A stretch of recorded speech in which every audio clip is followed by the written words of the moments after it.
interesting and difficult ones to answer succinctly, because I think every single person up here could give you an answer about what we know now versus what we didn't know before.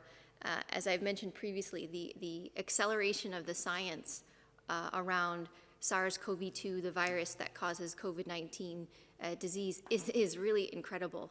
So my area, as it relates to the R&D blueprint, is around, in the R&D forum, is around transmission, around severity, which of course overlinks with several different pillars, and around the evaluation of the impacts of interventions. And I could probably speak for an hour on each, and I won't, for another time, Jim.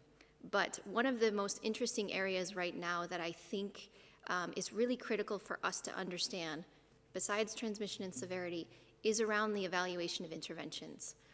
As we wait for therapeutics and for vaccines, which are advancing at an incredible rate, we have tools right now that can break chains of transmission and can save lives.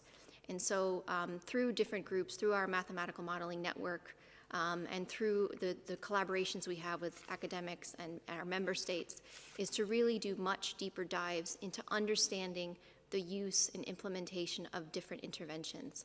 When were these interventions used? How were they used? The combinations in which they were used as they were implemented, but also as they were lifted. Because we all know that we have a long way to go with this pandemic, and in many countries which are seeing success in suppressing transmission, others are really dealing with overwhelming outbreaks at the current time. And so as countries are lifting some of these so-called lockdown measures, we need a better understanding and more detailed analysis about how countries are actually lifting those, in what way they are doing this, how just as they introduce them, how they lift them is just as important.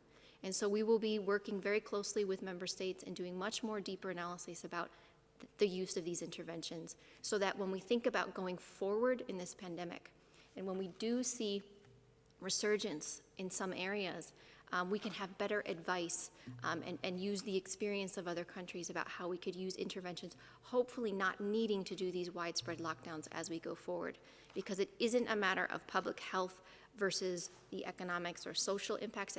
We have to find a balance between both of them as we move forward. But others may want to supplement.